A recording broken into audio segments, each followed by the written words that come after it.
Hola y bienvenidos a Historia en la Noche. Imaginen una ciudad con casi nada de territorio propio, sin minas, sin un gran ejército, construida sobre cimientos de barro y agua salada, situada en una laguna desolada y azotada por el viento. Por pura lógica, esta ciudad jamás debería haber sobrevivido y mucho menos prosperado. Y sin embargo, durante 1000 años, este lugar imposible fue uno de los estados más ricos y poderosos del mundo. Esta es la historia de Venecia. ¿Cómo lo consiguió? ¿Cómo pudo esta república de mercaderes construir un vasto imperio marítimo? ¿Cómo una ciudad sin recursos naturales se convirtió en la puerta de entrada entre Oriente y Occidente? Esta noche contaremos la historia épica de la República de Venecia, la Serenísima. Exploraremos el genio de sus constructores navales, navegaremos con sus flotas hacia el corazón de las cruzadas y acompañaremos a sus comerciantes mientras dominaban el comercio más lucrativo del mundo, el de las especias y la seda. Es una historia de asombroso ingenio y profundo drama político. También es la historia de un lento y hermoso ocaso de una ciudad que fue la envidia del mundo durante siglos. Pero antes de zarpar, por favor, tómate un momento para darle a me gusta al vídeo y suscribirte. Es una manera sencilla y maravillosa de apoyar al canal y significa mucho para mí. Siempre me intriga saber desde qué parte del mundo y a qué hora me acompañas esta noche, así que estaré encantado de leerte en los comentarios. Y ahora acomódate, deja que el ruido del mundo moderno se desvanezca y viajemos juntos a una época de palacios de mármol, góndolas silenciosas y el aroma de las especias de Oriente. La historia de Venecia no comienza con un gran plan, sino con una huida desesperada. En el siglo V a.C., el poderoso imperio romano de Occidente se desmoronaba. El próspero mundo del norte de Italia estaba siendo arrasado por invasiones bárbaras. Las más aterradoras fueron las de los hunos que avanzaron desde el este bajo el mando de Atila, dejando ruinas a su paso. Mientras sus ciudades ardían, los ciudadanos romanos de la región, los vénetos tuvieron que huir para salvar la vida. Buscaron refugio en el único lugar al que un ejército de caballería no podía llegar, la vasta y desolada laguna de la costa del mar Adriático. No era un paraíso, sino un laberinto hostil de marismas, ciénagas y pequeñas islas movedizas. Pero ofrecía una virtud singular: seguridad. Sus aguas poco profundas y traicioneras eran una fortaleza natural. Los primeros venecianos eran refugiados pescadores, trabajadores de salinas y agricultores que lo habían perdido todo. En estas pequeñas islas fangosas comenzaron a construir un nuevo tipo de asentamiento. Su comunidad no se alzaba sobre la tierra firme, sino sobre la sal del mar. Pero ¿cómo se construye una ciudad de piedra sobre cimientos de barro? Los venecianos desarrollaron un método ingenioso, clavaron miles de largos y afilados pilotes de madera en el lodo blando, empujándolos hasta alcanzar una capa de arcilla compacta. Así crearon un denso bosque submarino, una base sólida y estable. Sobre estos pilotes colocaron gruesas plataformas de madera y solo entonces pudieron levantar los cimientos de piedra de sus casas, iglesias y palacios. Literalmente estaban construyendo una ciudad sobre un bosque invertido. Este entorno único y desafiante forjó un nuevo tipo de pueblo. Sus caminos eran canales, sus carros eran barcos, y sus vidas estaban orientadas por completo hacia el mar. La lucha diaria contra el agua les enseñó pragmatismo e ingenio. La ciudad nacida del miedo no estaba destinada a ser un humilde refugio, estaba destinada a aprovechar su posición privilegiada para convertirse en una potencia por derecho propio. A medida que los pequeños asentamientos de la laguna se fusionaban en una única y próspera ciudad, los venecianos se enfrentaban a un nuevo desafío. Oficialmente formaban parte del lejano imperio bizantino, pero en la práctica eran independientes y necesitaban un líder que los uniera. Sin embargo, su historia estaba marcada por la huida de tiranos brutales y señores beligerantes del continente, por lo que su mayor temor era reproducir precisamente el sistema de gobierno unipersonal del que habían escapado.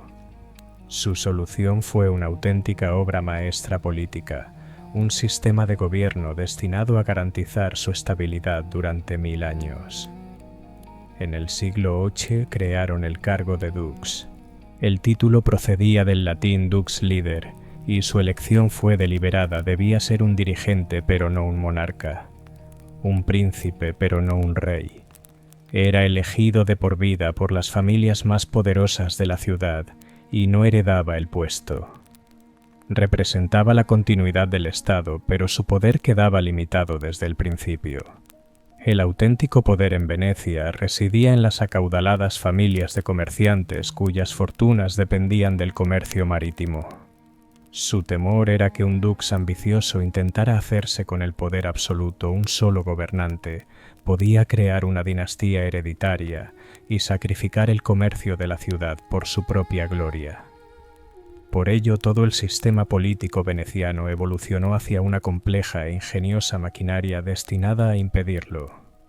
El gobierno era una república, pero no una democracia, era una rígida oligarquía mercantil.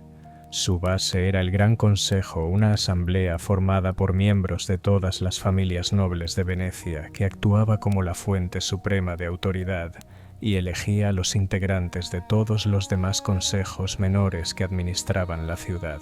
El dux se convirtió en una especie de monarca constitucional, sometido a un elaborado juramento de cargo, y los controles sobre su poder eran casi paranoicos.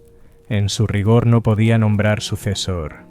Sus hijos tenían prohibido ejercer cargos públicos durante su mandato. Su correspondencia oficial debía ser abierta y leída por censores estatales antes de llegar a sus manos, y ni siquiera podía abandonar Venecia sin la autorización de sus propios consejos. Para proteger aún más al Estado frente a las amenazas internas, los venecianos crearon una de las instituciones más célebres y temidas de la historia: el Consejo de los 10, un pequeño comité secreto que actuaba como servicio de seguridad del Estado. Su misión era erradicar la traición y las conspiraciones, y sus agentes estaban en todas partes. Los ciudadanos eran animados a denunciar anónimamente a sus vecinos, deslizando mensajes en buzones de piedra repartidos por la ciudad, las célebres bocas de león. El sistema veneciano era una paradoja, una república sostenida sobre una profunda desconfianza institucionalizada. Sin embargo, esta compleja red de controles y equilibrios resultó extraordinariamente eficaz. Mientras el resto de Europa era desgarrado una y otra vez por las ambiciones de los reyes feudales, Venecia disfrutaba de una estabilidad que el mundo entero envidiaba. Y esa estabilidad le permitió concentrar toda su energía en una sola pasión: acumular riqueza y construir un gran imperio marítimo. Durante los primeros siglos de su existencia, Venecia no fue plenamente independiente. Vivía a la sombra de la mayor potencia del mundo cristiano, el Imperio Bizantino, es decir, el Imperio Romano de Oriente, gobernado desde su magnífica y fabulosamente rica capital, Constantinopla. Venecia era oficialmente un ducado bizantino, una provincia distante y semiautónoma, una pequeña parte de un imperio vasto y antiquísimo. Esta relación moldeó profundamente el carácter inicial de la ciudad. Venecia era una ciudad de dos mundos. Geográficamente pertenecía al occidente, pero su cultura, su arte y su política miraban hacia el oriente. Los impresionantes mosaicos dorados que empezaron a adornar la Basílica de San Marcos fueron creados por maestros bizantinos o en estilo bizantino. Esta estrecha conexión con Constantinopla proporcionó a los venecianos un acceso privilegiado a algunos de los mercados y rutas comerciales más sofisticados del mundo. Los venecianos, astutos y pragmáticos, supieron aprovechar esta relación en su propio beneficio. Su creciente armada, la mejor de la región, servía con frecuencia como flota mercenaria del emperador bizantino, quien a menudo necesitaba ayuda para contener las amenazas normandas y árabes en el Mediterráneo. Venecia prestaba ese vital apoyo naval, pero siempre a cambio de un precio. El pago más decisivo llegó en 1082, cuando el emperador Alejo I Comneno, desesperado por ayuda frente a una invasión, emitió un decreto imperial conocido como la Bula de Oro. Este documento concedía a los comerciantes venecianos amplísimos privilegios comerciales en todo el Imperio bizantino. Podían comerciar completamente libres de impuestos en la mayoría de los principales puertos, incluida la propia Constantinopla, e incluso se les otorgó su propio distrito y muelles en la capital. Fue un golpe económico monumental que dio a Venecia una inmensa ventaja frente a rivales como Génova y Pisa, pero que al mismo tiempo empezó a desangrar la economía bizantina, privando al imperio de enormes ingresos fiscales. La relación comenzó a deteriorarse. Los antiguos sirvientes venecianos se estaban volviendo más ricos y poderosos que sus amos bizantinos. Durante el siglo siguiente, este desequilibrio alimentó tensiones y resentimientos crecientes. El pueblo de Constantinopla llegó a detestar a los adinerados comerciantes venecianos que ahora dominaban el comercio de su ciudad. Esta hostilidad estalló en ocasiones en disturbios violentos y masacres. La antigua alianza había degenerado en una relación de profunda desconfianza mutua y amarga rivalidad económica. A finales del siglo XII, el vínculo se rompió por completo. Venecia ya no era un sirviente, sino un competidor poderoso e independiente. Los venecianos veían al debilitado imperio bizantino tanto como una amenaza comercial, como una inmensa oportunidad de saqueo. Conocían los secretos de la riqueza de Constantinopla y las debilidades de sus defensas. Esta larga y compleja historia de servicio, dominio económico y resentimiento acumulado sería el telón de fondo crucial de los impactantes acontecimientos que estaban por venir. A medida que Venecia crecía en poder y se alejaba de su antiguo amo, el Imperio bizantino, sus dirigentes comprendieron que la ciudad necesitaba un nuevo corazón espiritual. Toda gran potencia requería un gran santo patrón, uno cuyo prestigio pudiera rivalizar con el de los apóstoles de Roma y Constantinopla. Su patrono anterior era una figura bizantina menor, un recordatorio constante de su antigua subordinación.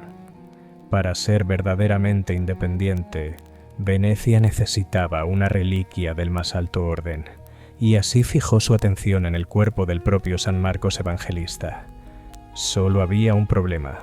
Los restos sagrados se custodiaban en un santuario de Alejandría en Egipto, entonces bajo dominio del califato musulmán. En el año 828 d.C., dos mercaderes venecianos, Boro da Malamoco y Rustico da Torsello, emprendieron una misión audaz y sacrílega, un robo sagrado, un acto de piadosa latrocinia, destinado a llevar al evangelista a su ciudad. Navegaron a Alejandría y mediante una mezcla de sobornos y persuasión, convencieron a los guardianes del santuario para que les permitiesen llevarse el cuerpo del santo, afirmando que lo salvaban de una posible profanación, lo que daba a su hurto un barniz de deber religioso. Su mayor desafío fue pasar el cuerpo de contrabando ante los funcionarios de aduanas del califa. Allí demostraron la astucia que caracterizaría a su república, colocaron el cuerpo en una gran cesta, lo cubrieron con capas de carne de cerdo y hojas de col, y según cuenta la tradición, cuando los funcionarios musulmanes, considerando impura la carne de cerdo, intentaron inspeccionar la carga, retrocedieron con disgusto y dejaron pasar el barco sin un registro adecuado. El audaz plan funcionó a la perfección. La llegada del cuerpo de San Marcos a Venecia supuso una transformación profunda. La ciudad estalló en celebraciones, y Venecia, liberada ya de su antigua dependencia cultural de Bizancio, se convirtió en un importante destino de peregrinación, con una autoridad sagrada que podía rivalizar con la de Roma. La magnífica Basílica de San Marcos fue erigida para albergar permanentemente los restos del evangelista, convirtiéndose en el corazón espiritual y político del Estado veneciano. Con su nuevo santo patrono llegó también un nuevo y poderoso símbolo, el león alado, icono tradicional de San Marcos. Venecia lo adoptó de inmediato. El león, a menudo representado sosteniendo un libro, se convirtió en el emblema oficial de la República, aparecía en monedas, ondeaba en los estandartes de sus galeras de guerra y se tallaba en las puertas de todas las ciudades conquistadas. El robo del cuerpo de un santo fue la máxima declaración de la ambición veneciana, un acto sagrado de audacia que rompía los antiguos lazos y sentaba la base divina de su futuro imperio independiente. Venecia contaba ya con un gobierno estable, un protector celestial y un creciente poder naval, una flota lo bastante fuerte como para ser contratada incluso por el emperador bizantino. Pero ¿cuál era el origen de ese extraordinario poderío marítimo? La respuesta, el verdadero corazón físico de la República, se forjó en un lugar único, vasto y celosamente guardado, el Arsenal de Venecia.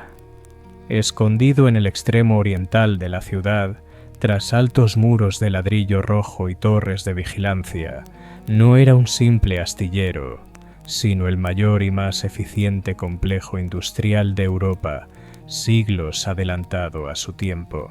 Su genio residía en un enfoque revolucionario de la producción.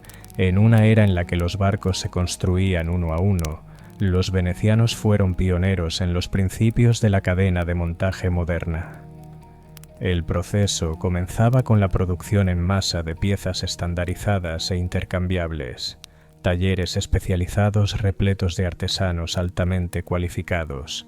Los Arsenalotti fabricaban timones, mástiles, remos y enormes cantidades de cuerda que se almacenaban por miles en gigantescos depósitos listos para su uso inmediato. El ensamblaje se realizaba a lo largo de un canal que atravesaba el corazón del complejo. Un casco prefabricado se remolcaba hasta el inicio del canal y avanzaba deteniéndose en distintas estaciones donde diferentes gremios añadían las piezas que dominaban. Un equipo instalaba los bancos de remeros, otro erguía el mástil y aparejaba las velas, y en la fase final, el barco se armaba primero con ballestas y después con los poderosos cañones fundidos en el propio arsenal. El sistema era tan eficiente que, según la célebre anécdota, un dignatario visitante presenció cómo se ensamblaba y armaba una galera de guerra nueva en el tiempo que tardó en disfrutar de una tranquila cena. En el apogeo de su poder, Venecia podía equipar y botar un buque de guerra completamente armado en un solo día. Esta velocidad extraordinaria otorgaba a la República una ventaja estratégica sin igual. En tiempos de guerra podían generar una flota masiva casi de inmediato, desconcertando a sus enemigos por la rapidez y magnitud de su movilización. Los Arsenalotti, empleados estatales con trabajos vitalicios, pensiones y vivienda, formaban una élite ferozmente leal y obligada al secreto absoluto, guardianes de los secretos militares e industriales más valiosos del Estado. El arsenal era una fortaleza no solo contra flotas enemigas, sino también contra las miradas de las potencias rivales deseosas de robar los secretos de la fuerza industrial veneciana. Era mucho más que un astillero, era la manifestación física del ingenio y el pragmatismo. Venecianos, la fábrica que permitía a una pequeña ciudad construida sobre barro y agua salada proyectar un poder naval inmenso a través del Mediterráneo. La estabilidad política del Palacio Ducal proporcionaba la voluntad, el poderío industrial del arsenal, el arma.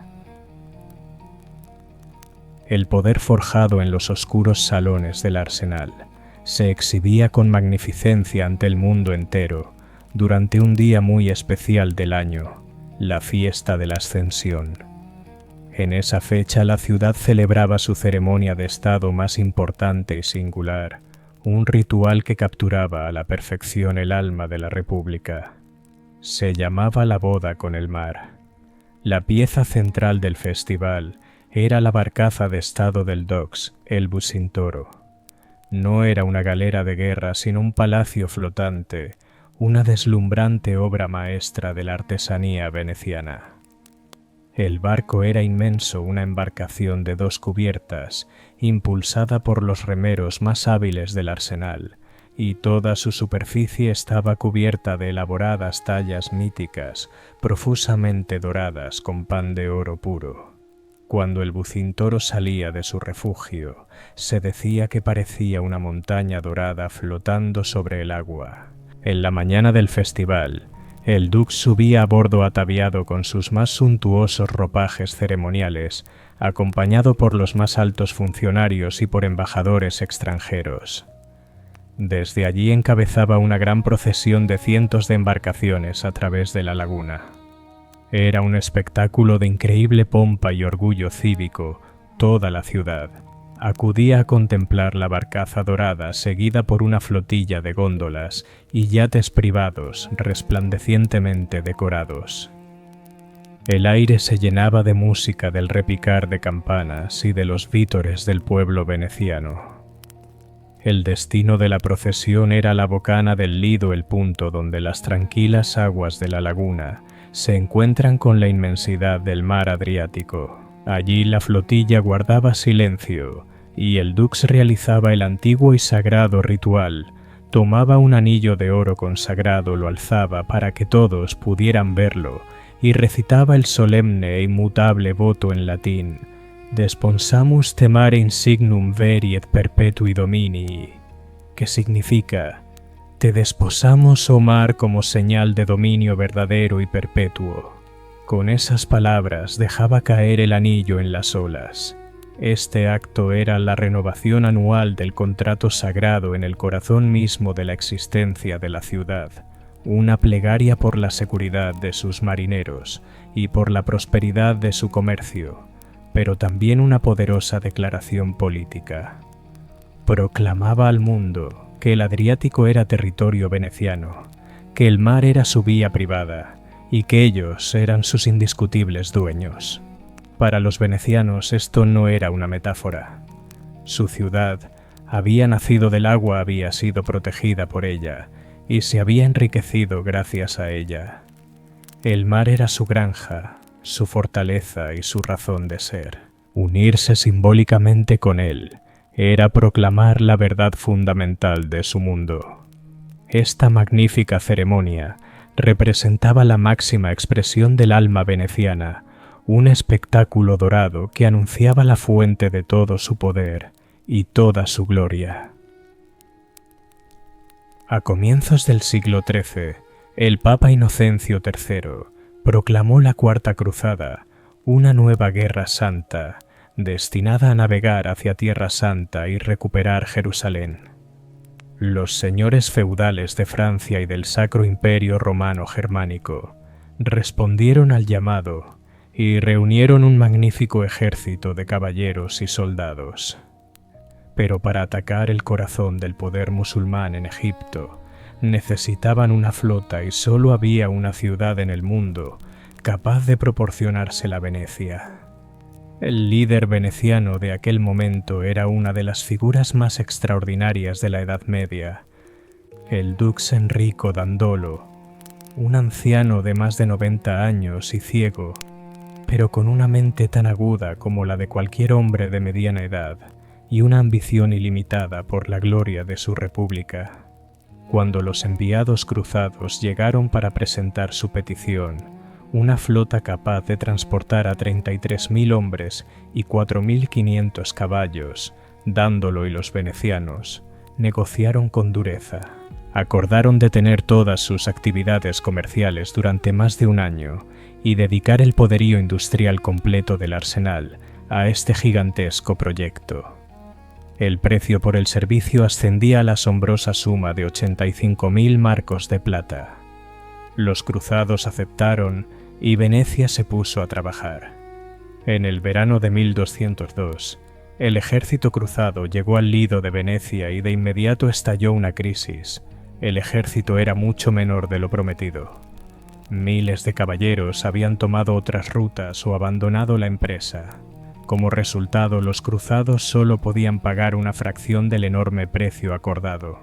La situación era desastrosa para ambos bandos. Un ejército extranjero armado estaba atrapado en una isla de la laguna incapaz de cumplir su voto sagrado. Y Venecia se encontraba al borde de la bancarrota, con su nueva y costosa flota inactiva en el puerto. Fue entonces, en ese momento de crisis, cuando el ciego Dux Dandolo reveló su astucia. Propuso a los desesperados cruzados que pagaran el resto de su deuda, no con plata sino con servicio. Su primer objetivo, anunció, no sería Egipto, sino Zara, una ciudad cristiana y rival comercial de Venecia en la costa dálmata. Los cruzados quedaron horrorizados. Habían jurado combatir a los enemigos de Cristo, y ahora se les pedía atacar una ciudad cristiana en beneficio de los venecianos. Muchos protestaron ante semejante distorsión de su misión santa. Algunos abandonaron la cruzada en señal de rechazo, pero la mayoría, endeudada y desesperada, aceptó a regañadientes. Para sellar el acuerdo, el anciano Enrico Dandolo ofreció una magistral demostración de teatro político durante una solemne misa en la Basílica de San Marcos. Declaró que él mismo, pese a su edad y ceguera, tomaría la cruz y lideraría la cruzada. La gran flota, financiada con la plata veneciana y con la desesperación cruzada, por fin zarpó. La gran apuesta de Dandolo había dado resultado, había logrado desviar por completo la Cuarta Cruzada hacia un rumbo imprevisto y controvertido, sustituyendo su propósito sagrado por la fría y calculada lógica de la ambición veneciana. En el otoño de 1202, la gran flota cruzada y veneciana apareció frente al puerto de Zara. Al ver la inmensa armada, los habitantes de la ciudad quedaron aterrorizados. Eran católicos devotos, colgaron crucifijos y estandartes papales en las murallas y suplicaron a los cruzados que no atacaran a sus hermanos de fe. El Papa mismo lo había prohibido explícitamente y había amenazado al ejército entero con la excomunión. Pero los líderes de la cruzada estaban atrapados por sus deudas y el ciego Dux Dandolo se mantuvo implacable. Para Venecia aquello era simplemente un asunto de negocios. El asedio comenzó y tras un breve y brutal ataque, Zara cayó en manos del ejército cruzado. Los caballeros y soldados, habiendo pagado parte de su deuda con su servicio, entraron en la ciudad y la saquearon. Fue un oscuro preludio de lo que estaba por venir. El ejército pasó el invierno en la ciudad conquistada. Fue durante este frío y tenso invierno cuando el destino de la cruzada cambió para siempre, con la llegada de un nuevo actor, un joven príncipe bizantino exiliado llamado Alejo Ángelos. Ofreció a los líderes cruzados una propuesta extraordinaria. Les pidió que navegaran a Constantinopla para ayudarlo a reclamar el trono. A cambio, prometía pagar la totalidad de su deuda con Venecia, financiar su expedición a Egipto y someter la Iglesia ortodoxa a la autoridad del Papa. Para los caballeros franceses y alemanes, aquello ofrecía una justificación tentadora: restaurar a un heredero, legítimo unificar la Iglesia y resolver su crisis financiera. Para los venecianos era la oportunidad de una vida. Constantinopla, la reina de las ciudades, era la metrópolis más rica del mundo y el mayor rival comercial de Venecia. Colocar en su trono a un emperador amigo y endeudado era un premio que Enrico Dandolo estaba dispuesto a arriesgarlo todo por conseguir. En el verano de 1203, la flota cruzada llegó ante las inmensas y legendarias murallas de Constantinopla. Los ciudadanos de la mayor capital cristiana se quedaron estupefactos al ver un ejército cristiano a sus puertas. El ataque inicial fue un éxito, el usurpador huyó y el joven Alejo fue instalado como coemperador. Pero la victoria fue efímera. El nuevo emperador descubrió que el tesoro imperial estaba vacío y que no podía pagar las sumas que había prometido. La tensión estalló. El ejército cruzado acampado fuera de las murallas se sintió traicionado. Vieron cómo un levantamiento popular derrocaba a su emperador títere, que fue asesinado brutalmente. Sin esperanza de recibir pago, los cruzados tomaron una decisión fatídica: se pagarían a sí mismos por la fuerza. En abril de 1204, lanzaron un asalto a gran escala. La flota veneciana desempeñó un papel crucial. Sus barcos actuaron como torres de asedio flotantes, permitiendo atacar los muros marítimos. Tras una encarnizada batalla, las defensas cedieron y el ejército cruzado irrumpió en la ciudad más rica de la cristiandad. Lo que siguió fue uno de los episodios más vergonzosos de la Edad Media, el gran saqueo de Constantinopla. Durante 3 días, la ciudad fue sometida a una orgía de saqueos, destrucción y asesinatos. Palacios e iglesias fueron despojados de sus invaluables relicarios y antiguos tesoros. La gran biblioteca fue incendiada y magníficas estatuas de bronce fueron derribadas y fundidas para acuñar moneda. Venecia jugó un papel astuto y calculado en la repartición del botín. Mientras los caballeros franceses reclamaban territorios, Venecia tomó los premios más valiosos para un imperio marítimo. Saqueó los famosos 4 caballos de bronce, que se convertirían en símbolo de la Basílica de San Marcos. Obtuvo el control de 3/8 de la propia Constantinopla y se aseguró una cadena de puertos e islas estratégicos por todo el antiguo imperio bizantino, incluida la crucial isla de Creta. La Cuarta Cruzada nunca llegó a Tierra Santa. En su lugar destruyó el milenario imperio bizantino cristiano y enriqueció a Venecia más allá de sus sueños más audaces. Con la riqueza de Constantinopla en sus bóvedas y sus puertos estratégicos bajo dominio veneciano, la República dejó de ser solo una poderosa ciudad-estado. Se convirtió en un verdadero imperio, el amo indiscutible del Mediterráneo oriental. Tras el caótico saqueo de Constantinopla, los señores cruzados franceses y alemanes se apresuraron a forjar reinos feudales, reclamando vastas extensiones del desmoronado imperio bizantino. Los venecianos, sin embargo, siguieron una estrategia mucho más calculada. No les interesaba gobernar grandes poblaciones rebeldes del interior, ni administrar dominios feudales. Su ambición no era la tierra, sino el propio mar.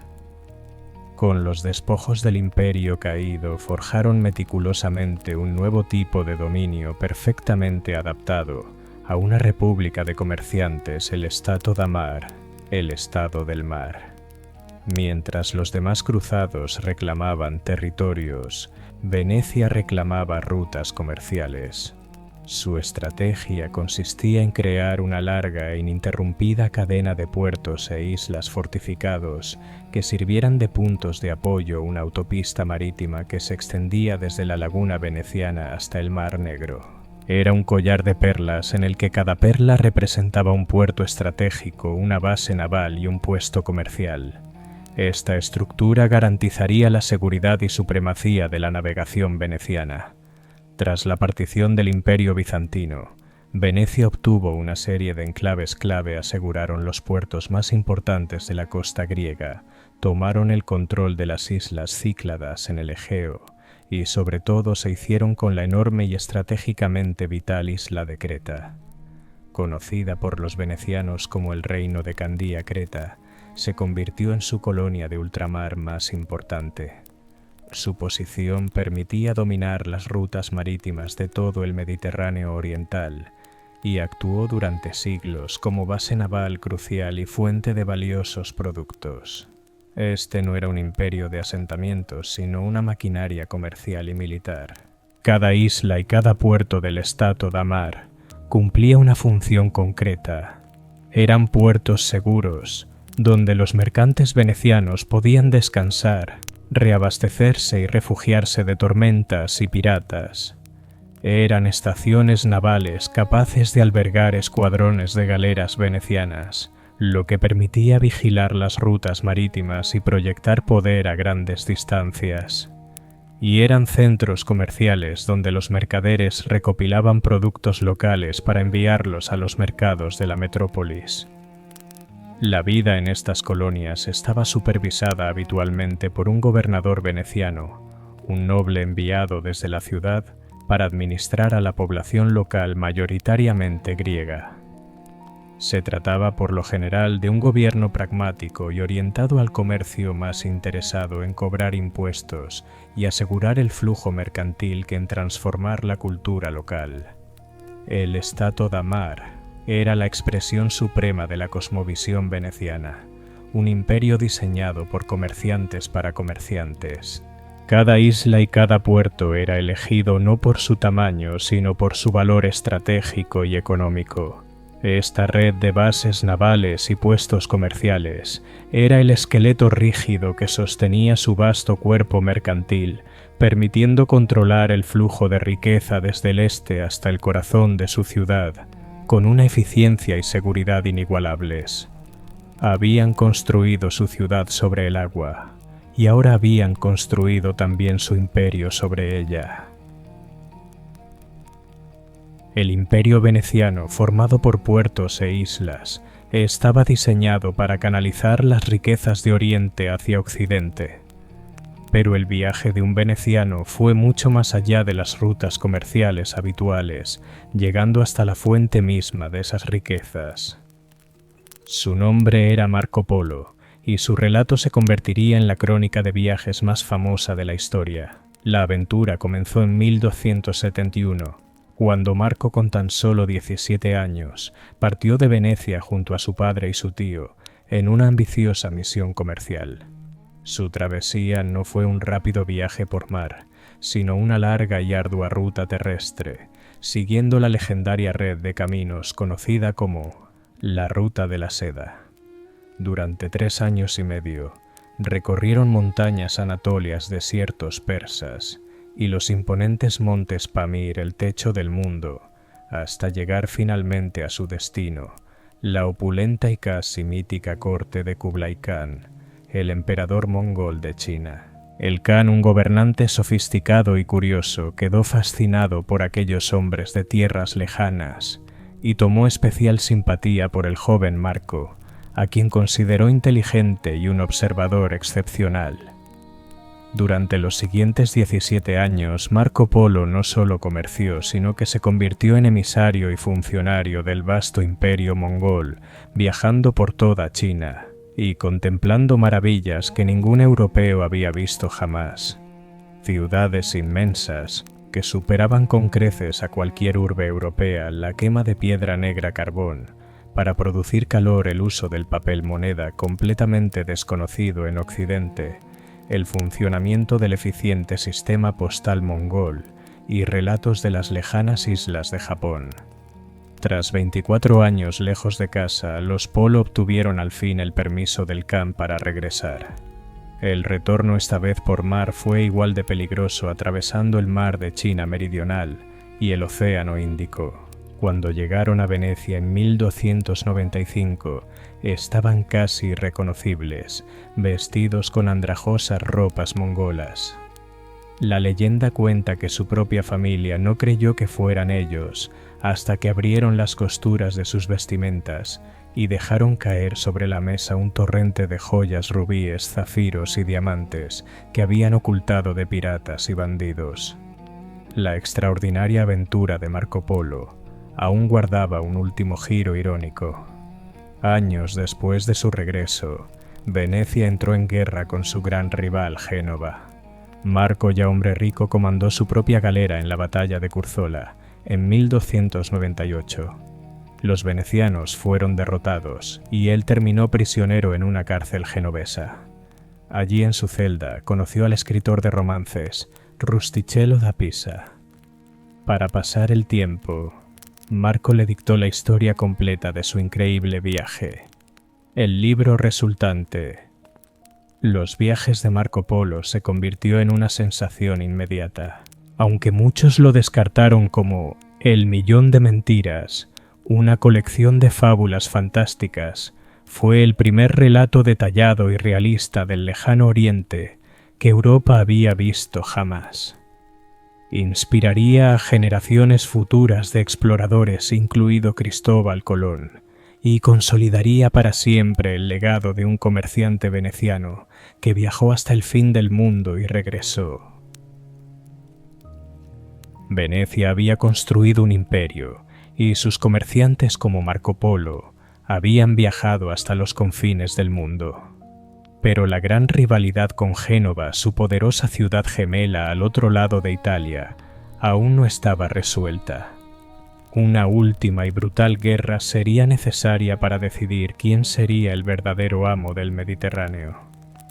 Así comenzó la guerra de Chioggia, la última y más desesperada lucha entre los dos leones del mar.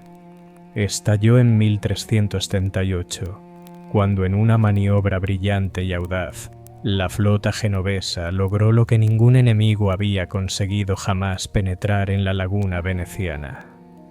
Rompieron las defensas exteriores de la ciudad y capturaron el estratégico puerto de Chioggia, en el extremo sur de la laguna. Por primera vez en su historia, Venecia se encontró directamente amenazada. Sus propias vías fluviales estaban ocupadas por una flota hostil. Fue la hora más oscura de la República. El enemigo estaba literalmente a las puertas. La flota genovesa estableció un bloqueo aislando a Venecia del mar, su única fuente real de alimento y riqueza. La ciudad comenzó a padecer hambre.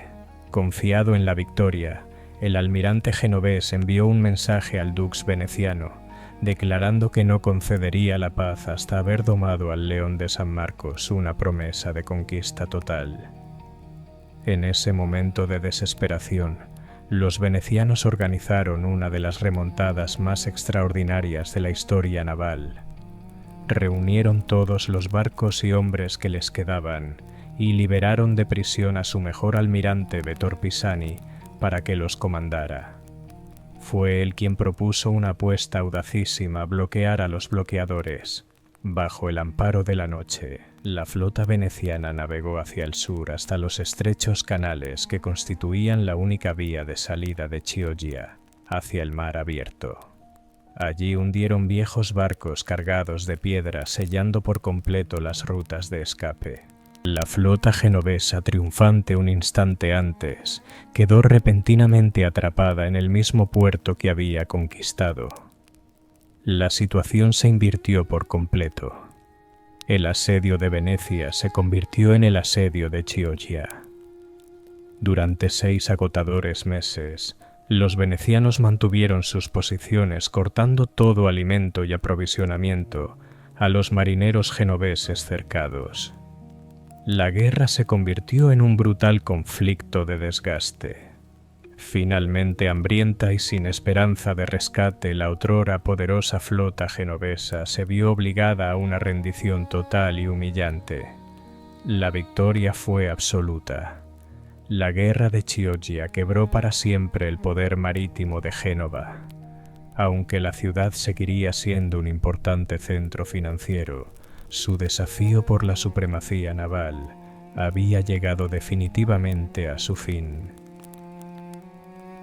Venecia se alzaba ahora sola, dueña indiscutible del comercio mediterráneo. Tras derrotar a su mayor rival en una guerra que casi pierde la República, quedó por fin libre para entrar en su auténtica edad dorada.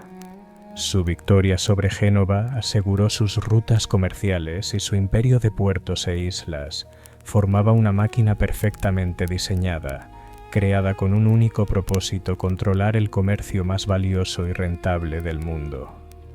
En la Europa medieval y renacentista, la verdadera riqueza no eran solo los metales preciosos, eran las especias.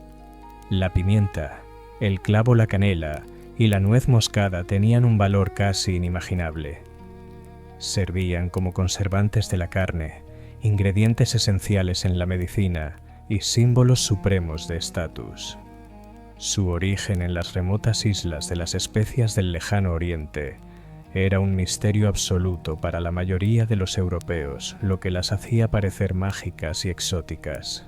Un pequeño saco de pimienta podía valer más que el salario de toda una vida, y una libra de nuez moscada solía tasarse por encima del valor del oro. Durante siglos, Venecia se posicionó como la guardiana exclusiva de este comercio extraordinariamente lucrativo. El viaje de las especias era largo y peligroso. Marineros árabes e indios las transportaban a través del Océano Índico. Luego cruzaban los desiertos de Arabia en interminables caravanas de camellos y finalmente llegaban a los grandes puertos mediterráneos de Alejandría en Egipto y Alepo en Siria. Allí en el umbral de Europa los venecianos esperaban, gracias a una combinación de ventajosos tratados con los sultanes egipcios, el poder de su armada y su red de colonias estratégicas para establecer un virtual monopolio. Ninguna otra potencia europea podía comprar especias de forma eficaz en su origen. El pilar de este comercio era la gran galera mercante veneciana, enormes navíos impulsados principalmente por velas y que solían viajar en convoyes protegidos. Llegaban a Alejandría cargados de mercancías europeas, lana flamenca y hierro alemán, y las intercambiaban por el codiciado cargamento oriental. A continuación comenzaba el triunfal viaje de regreso con las bodegas repletas del fragante y valiosísimo polvo que sostenía la fortuna de la República. La llegada de un convoy de especias a Venecia era motivo de celebración para toda la ciudad. Los barcos descargaban su preciada carga en los bulliciosos mercados del Rialto, donde el aire se impregnaba de los aromas exóticos de Oriente. Bajo la atenta mirada de los inspectores estatales, cada saco de pimienta era pesado, grabado y vendido a las casas mercantiles de la ciudad. Desde los almacenes de Venecia, las especias se distribuían por todo el continente. Las inmensas ganancias de este monopolio financiaron el esplendor de la ciudad, los magníficos palacios de mármol que bordeaban el Gran Canal, las obras maestras de Tiziano y Veronés, y las poderosas flotas de guerra construidas en el arsenal. Venecia, una joya resplandeciente sobre el agua, era literalmente una ciudad erigida sobre una montaña de especias. Venecia se encontraba entonces en la cúspide de su riqueza. Su imperio marítimo canalizaba las riquezas de Oriente hacia sus arcas, pero este éxito generó una nueva y peligrosa vulnerabilidad. Durante siglos, las únicas amenazas reales para la República habían llegado desde el mar, un frente que dominaban por completo. Ahora, sin embargo, un nuevo peligro crecía a las puertas de la laguna. Poderosos y agresivos estados se consolidaban en la Italia continental. El más destacado era el Ducado de Milán, gobernado por la ambiciosa y expansionista familia Visconti, cuyo objetivo era conquistar todo el norte de Italia. Los dirigentes venecianos comprendieron que la laguna ya no era una defensa segura. Un enemigo fuerte que controlara la costa podía cortarles el suministro vital de alimentos, además de bloquear las rutas comerciales terrestres que conectaban Venecia con el resto de Europa a través de los Alpes. El mar los había enriquecido, pero la tierra podía hacerlos morir de hambre. Esta nueva amenaza desató un feroz debate político en el Palacio Ducal. Una facción de nobles, los tradicionalistas, sostenía que Venecia era una criatura del mar y advertía que involucrarse en las traicioneras y costosas guerras de la Italia continental sería un error desastroso, una traición a la naturaleza misma de la ciudad. La otra facción, los expansionistas, afirmaba que no tenían elección para mantenerse segura. Venecia debía controlar su propio territorio y crear una profunda zona defensiva en tierra firme. Tras una larga lucha política, los expansionistas triunfaron.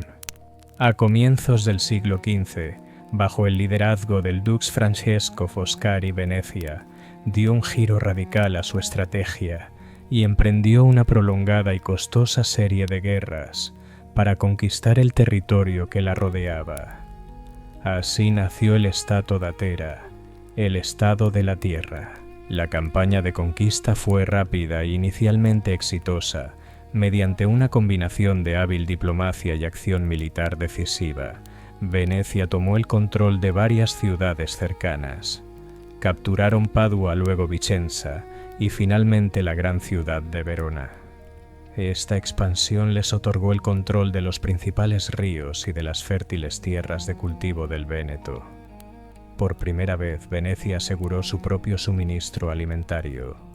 Fue un cambio monumental para la República. Ya no era solo un imperio marítimo, sino también una importante potencia terrestre italiana. Este nuevo imperio en tierra firme brindaría seguridad y recursos adicionales, pero también arrastraría a la ciudad a un siglo de guerras terrestres brutales, complejas y costosas. Era un tipo de conflicto completamente distinto de las batallas navales que dominaban y exigiría un nuevo tipo de soldado para librarlo.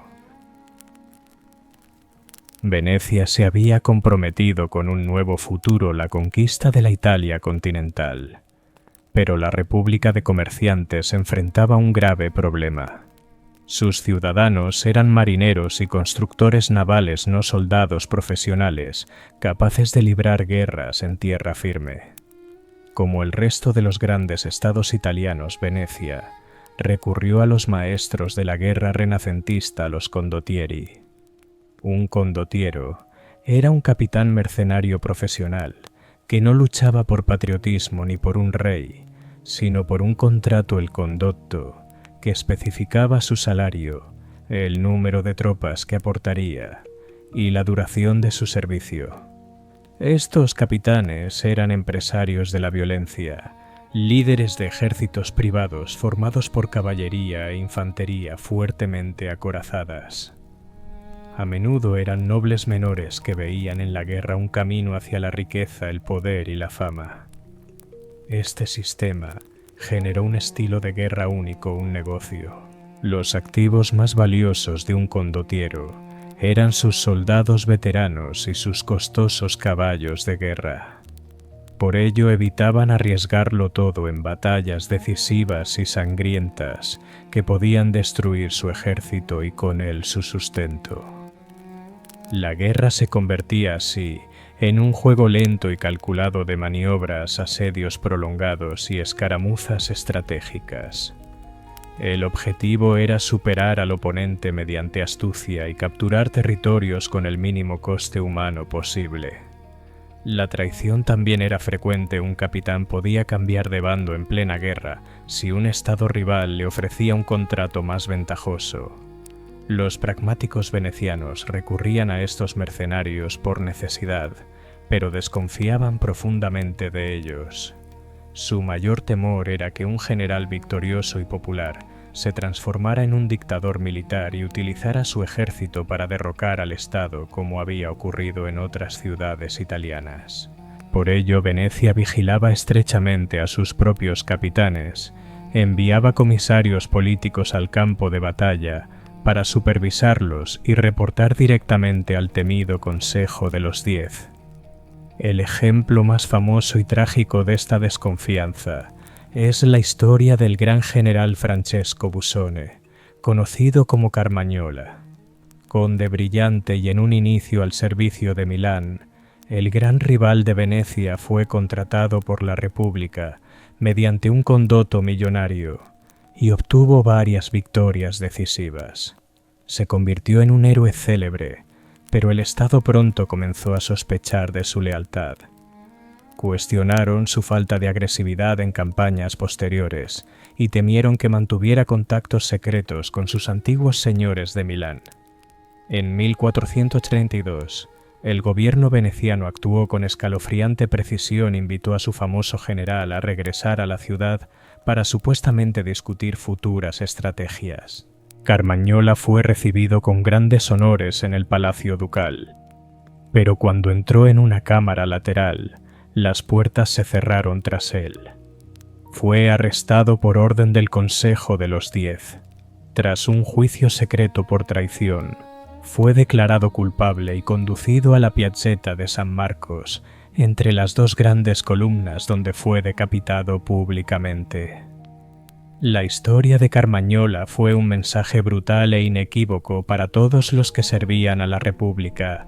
Venecia utilizaría a los condottieri para forjar su imperio terrestre, pero nunca confiaría en ellos. Este era el mundo violento y paranoico de la guerra terrestre renacentista, el precio que Venecia tuvo que pagar para crear y defender su Stato Datera, su imperio en la tierra firme. La historia de Venecia está llena de contrastes. Mientras sus generales a sueldo luchaban con fiereza en las polvorientas llanuras de Italia, la ciudad que defendían se transformaba gracias a un incesante río de oro que fluía desde Oriente. Esta extraordinaria riqueza no solo financiaba guerras, creó un estilo de vida único y magnífico. Los grandes convoyes de especias trajeron a Venecia una riqueza inimaginable que transformó la ciudad, financiando su arte y su arquitectura y moldeando la vida cotidiana en sus singulares calles acuáticas.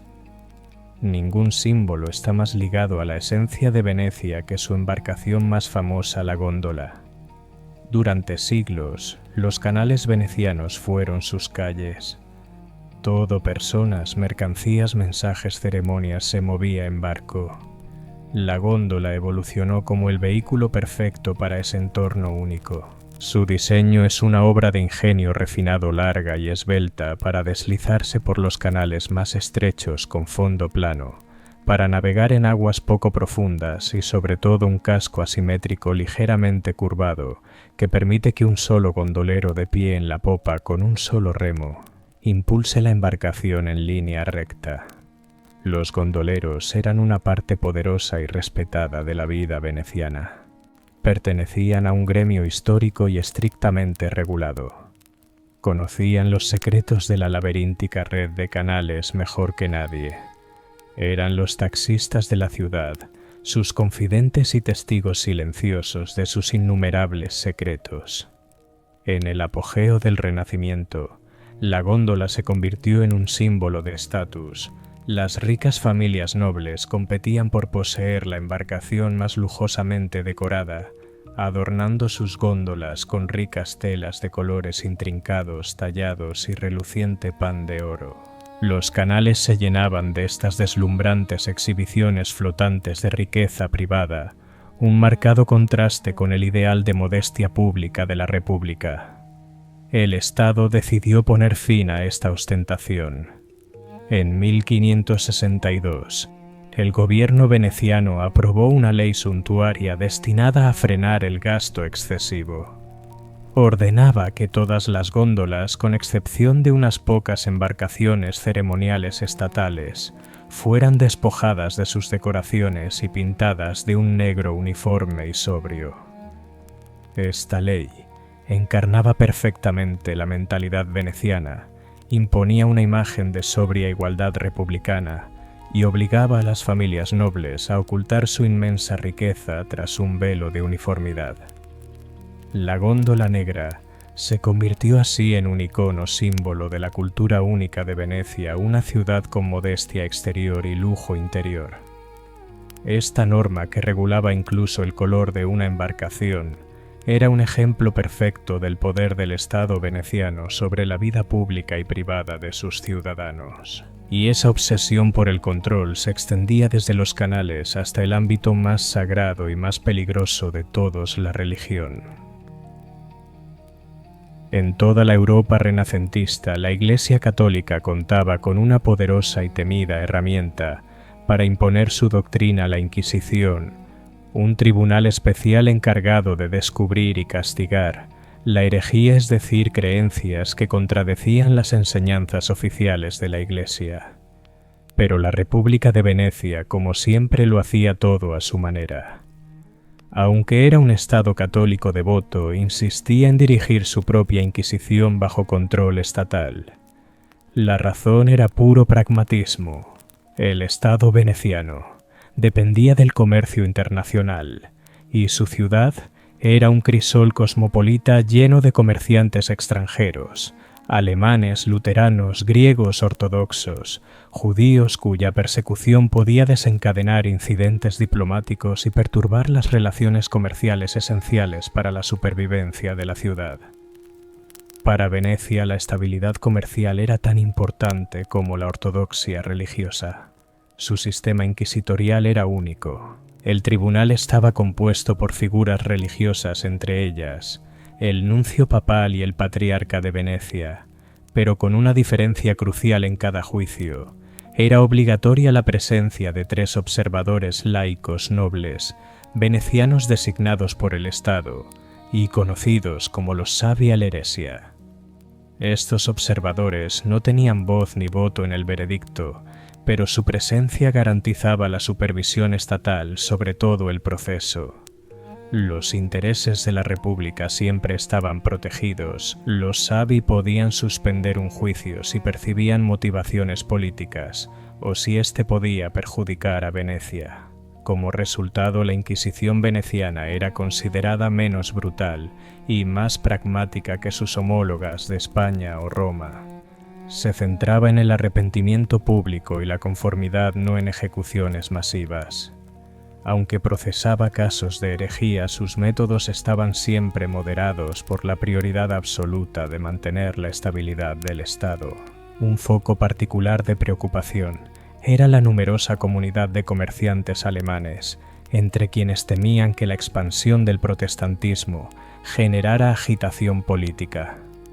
Esta independencia permanente provocó tensiones continuas con el papado en Roma, que veía la Inquisición veneciana controlada por el Estado como un desafío directo a su autoridad. Formaba parte de un patrón más amplio. Venecia priorizaba sistemáticamente sus propios intereses estatales por encima de las exigencias de la Iglesia, una postura única entre los estados italianos. La Inquisición veneciana es un ejemplo perfecto del carácter singular de la República, una ciudad capaz de ser profundamente piadosa y al mismo tiempo ferozmente independiente. Encontró la forma de equilibrar las demandas de la fe con las necesidades prácticas de dirigir un imperio comercial global. Incluso en el asunto sagrado y temible de la herejía, la lealtad última de Venecia era hacia el Estado y hacia la estabilidad de la República. Pero esta estabilidad tan cuidadosamente protegida desde dentro estaba a punto de enfrentarse a su mayor amenaza desde el exterior. La época dorada de la supremacía comercial de Venecia no podía durar para siempre. A lo largo de los siglos XV y XVI, una formidable nueva potencia se alzó en Oriente, el Imperio Otomano. La caída de Constantinopla en manos del sultán en 1453 fue un golpe devastador para el mundo veneciano, pues puso a un imperio poderoso y agresivo en control directo de sus vitales rutas comerciales hacia el Mar Negro. Lo que siguió fue un siglo de guerras implacables y agotadoras, uno por uno. Los valiosos puertos e islas de Venecia en el Egeo fueron atacados. La República quedó atrapada en una lucha constante y costosísima por defender su imperio marítimo del creciente poder otomano. Este largo conflicto alcanzó su punto culminante en 1570, cuando los otomanos lanzaron una invasión masiva de la rica y estratégicamente crucial isla de Chipre, entonces bajo dominio veneciano. Consciente de que no podía enfrentarse sola a la enorme armada turca, Venecia envió súplicas desesperadas por toda Europa, apelando a una nueva cruzada. En respuesta se formó una Liga Santa de potencias cristianas, las flotas de España, los estados pontificios y varios estados italianos se unieron a Venecia para enfrentar juntos la amenaza. El resultado fue la mayor batalla naval librada en Occidente desde la antigüedad, la Batalla de Lepanto. En el otoño de 1531, las dos colosales flotas se encontraron en el Golfo de Patras frente a la costa griega. El escenario debió de ser imponente, más de 200 galeras otomanas, con sus remos surcando el mar en un lado y en el otro, la flota cristiana combinada de tamaño, similar a un bosque de mástiles y estandartes. Sería la última gran batalla de la historia librada principalmente con galeras.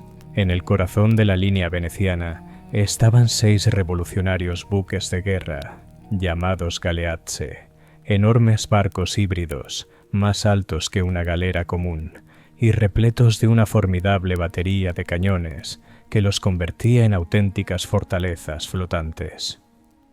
Al inicio del combate, las galeazze fueron remolcadas frente a la línea cristiana y desataron una devastadora andanada de cañonazos que destrozó la formación otomana incluso antes de que las flotas principales colisionaran. Lo que siguió fue un choque brutal, caótico e increíblemente sangriento. Durante horas ambas flotas se enfrentaron en una lucha encarnizada. El mar resonaba con los choques de los espolones, los gritos y el rugido de los cañones. Pronto los barcos quedaron enganchados y la batalla se convirtió en un combate cuerpo a cuerpo sobre cubiertas bañadas en sangre. La flota cristiana, gracias a su mayor potencia de fuego, comenzó a imponerse. Soldados venecianos y españoles abordaron el buque insignia otomano y tras una dura lucha lo capturaron y mataron al almirante turco. La caída de su estandarte provocó pánico en toda la flota otomana, que se convirtió en una desbandada. La victoria de Lepanto fue absoluta y aplastante. La flota otomana quedó aniquilada y miles de galeotes cristianos fueron liberados de sus cadenas. La noticia de la victoria fue recibida con exaltación en toda Europa. Para Venecia fue un momento de inmenso triunfo y orgullo, su última gran victoria heroica en el escenario mundial. Pero la gloria fue efímera. La Liga Santa pronto se desintegró por rivalidades políticas internas, y Venecia, obligada a continuar sola la guerra contra los otomanos, acabó viéndose forzada a ceder Chipre mediante un tratado. La gran victoria de Lepanto fue un logro militar glorioso, pero no pudo revertir la lenta y prolongada marea de la historia que comenzaba a volverse contra la República.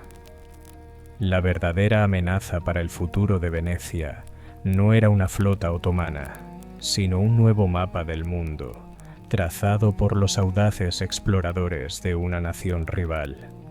A finales del siglo XV, la riqueza veneciana dependía de su monopolio absoluto del comercio de especias. Toda Europa debía comprar pimienta y canela a los comerciantes de la Serenísima, a precios elevados. Pero durante décadas el reino de Portugal, guiado por figuras como el príncipe Enrique el Navegante, había invertido sistemáticamente en un camino alternativo. Patrocinó expediciones cada vez más profundas por la desconocida costa africana y desarrolló nuevos barcos resistentes como la Carabela, capaces de soportar el duro Atlántico.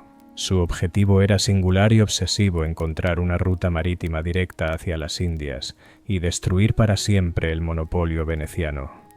En 1488, el explorador Bartolomeu Díaz dobló por fin el Cabo de Buena Esperanza, demostrando que se podía acceder al Océano Índico. El camino estaba abierto.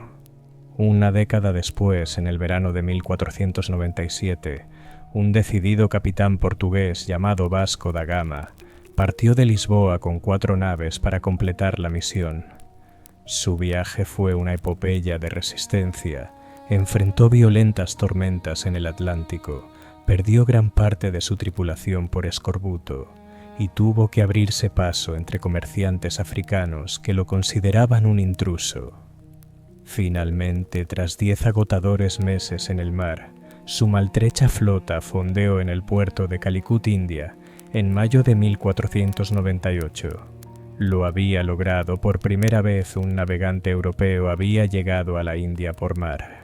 La noticia de su regreso se difundió lentamente, primero como un rumor susurrado en los mercados, luego como un aterrador hecho reconocido en cartas diplomáticas.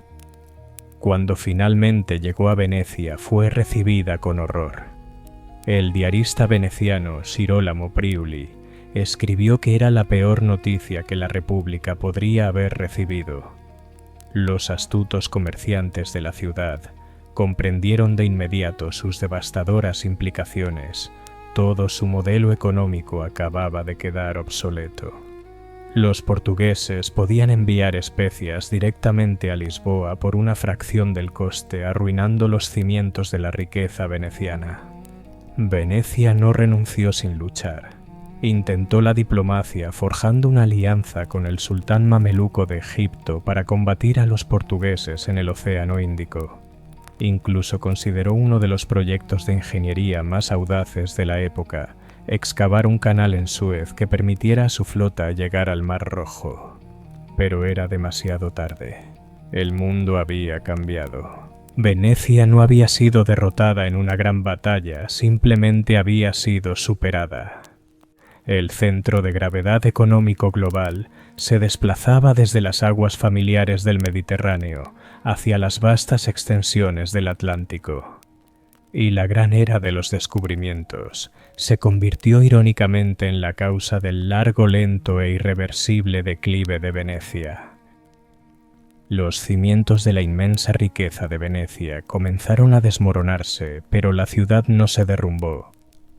Ante un mundo que ya no la necesitaba como mercado, la República emprendió una transformación magnífica y definitiva. Decidió que si ya no podía ser la ciudad más poderosa del mundo, sería la más bella, cautivadora y entretenida. A medida que su poder político se desvanecía lentamente entre los siglos XVII y XVIII, su poder cultural alcanzó nuevas alturas. Venecia se convirtió en parada obligatoria del Grand Tour, el rito de paso de los jóvenes aristócratas europeos, especialmente británicos, que viajaban al continente para completar su educación. No buscaban su influencia política ni su poder comercial, sino sus tesoros artísticos, su música esplendorosa y su fama legendaria de libertad sofisticada y decadente. Lejos de las rígidas normas morales de sus países, hallaban en Venecia un refugio encantado. La máxima expresión de esta nueva identidad era el famoso carnaval veneciano, no un festival breve, sino una temporada de un mes en la que bailes de máscaras y celebraciones públicas inundaban la ciudad. El elemento central era la máscara tras una simple careta de papel. Un noble podía mezclarse con un plebeyo, y un plebeyo podía sentirse como un rey. El anonimato disolvía las rígidas jerarquías sociales y creaba una atmósfera de intriga, romance y aventuras clandestinas por las calles laberínticas.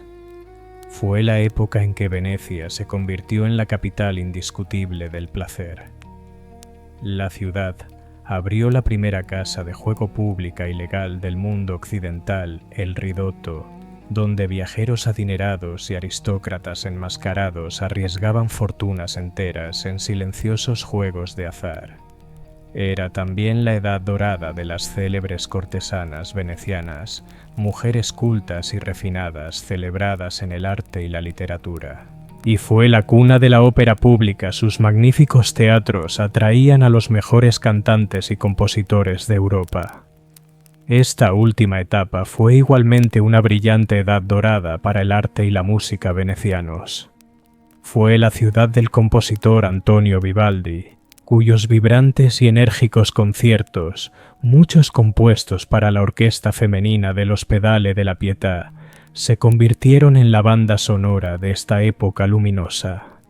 Y fue la ciudad del gran pintor Canaletto, cuyas vistas detalladas y bañadas por la luz del Gran Canal y la plaza de San Marcos eran el recuerdo perfecto de los viajeros del Grand Tour.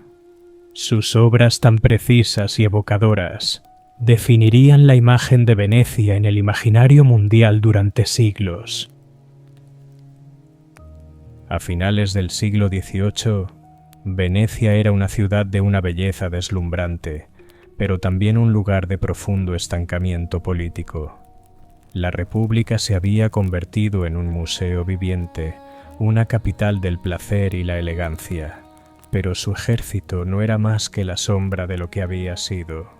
Su antiguo gobierno oligárquico estaba mal preparado para enfrentar las nuevas fuerzas violentas que estaban a punto de sacudir Europa. Esa nueva fuerza era la Revolución Francesa, y su instrumento más temible, un joven general brillante y despiadado llamado Napoleón Bonaparte. En 1796, su ejército revolucionario arrasó el norte de Italia, destruyendo el viejo orden austríaco en una serie de victorias fulminantes. La República de Venecia, aferrada a su larga tradición de neutralidad, intentó desesperadamente mantenerse al margen del conflicto, pero en esta nueva era de guerra total, no había lugar para la neutralidad. Tras conquistar las tierras circundantes, Napoleón acusó a Venecia de hostilidad secreta hacia Francia y marchó con sus tropas hasta los mismos bordes de la laguna. Por primera vez en más de 1000 años, un ejército enemigo se alzaba en las costas de Venecia.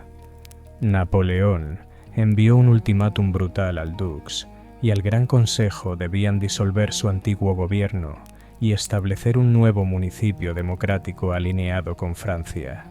Si se negaban, su ejército arrasaría el Estado veneciano.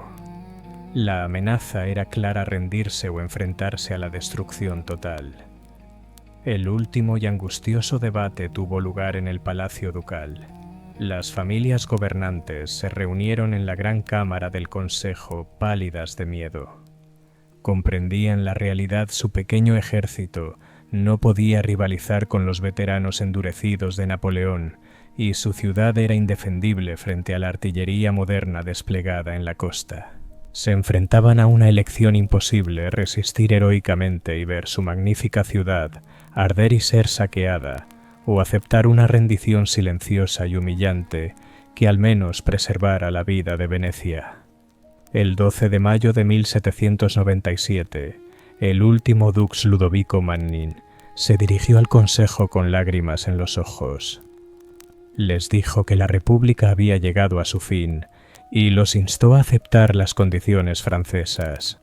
Mientras se botaba el sonido de disparos de mosquete en el exterior, desató el pánico en la sala, creyendo que había estallado una revuelta, o que los franceses ya estaban atacando los nobles. Votaron precipitadamente en una contienda apresurada e indigna. La milenaria República de Venecia no terminó con un rugido de desafío, sino con un gemido de miedo. Sus últimos momentos estuvieron marcados por una tristeza profunda y silenciosa.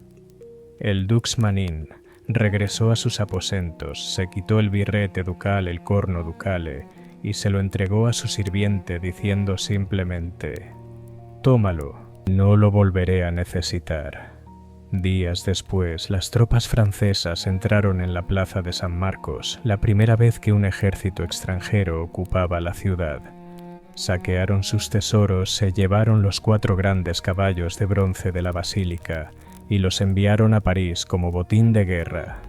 El magnífico bucintoro, símbolo dorado de la República, fue destruido públicamente y quemado para recuperar su oro.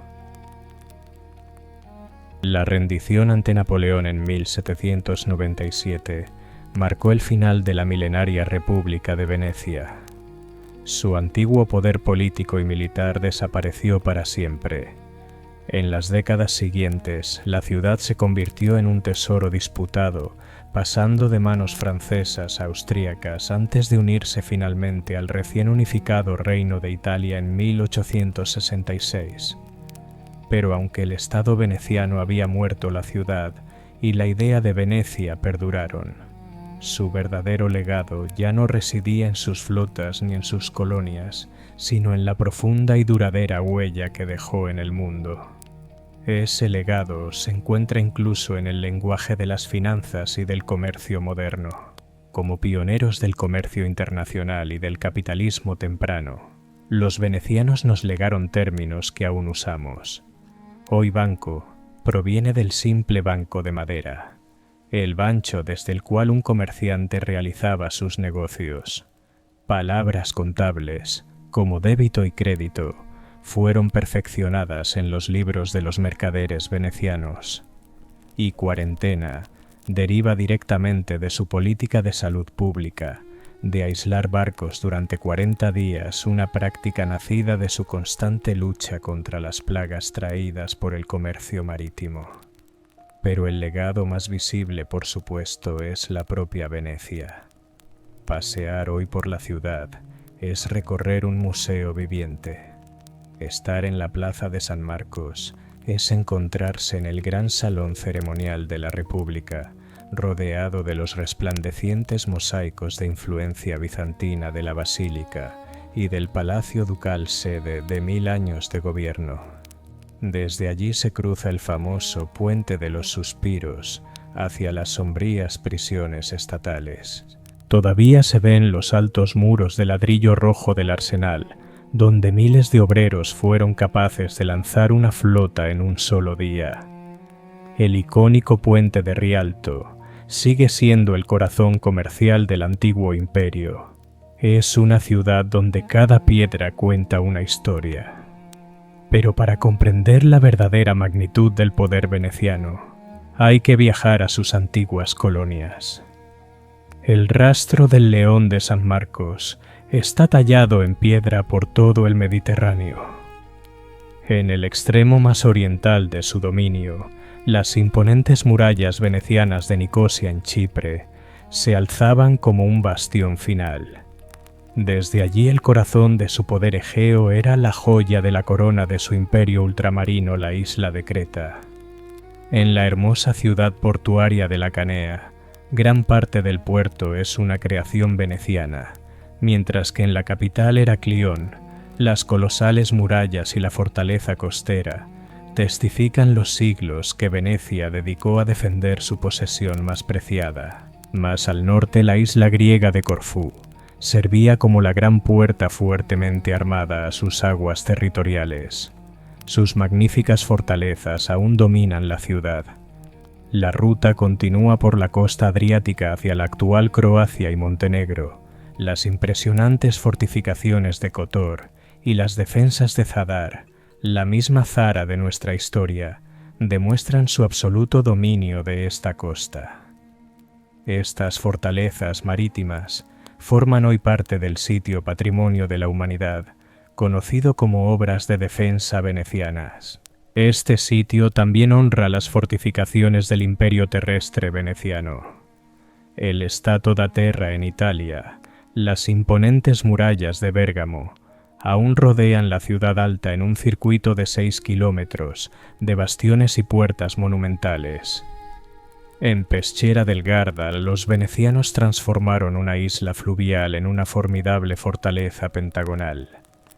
Y en la frontera oriental se alza la extraordinaria ciudad-fortaleza de Palmanova, una estrella perfecta de 9 puntas, una utopía renacentista construida como máquina militar ideal.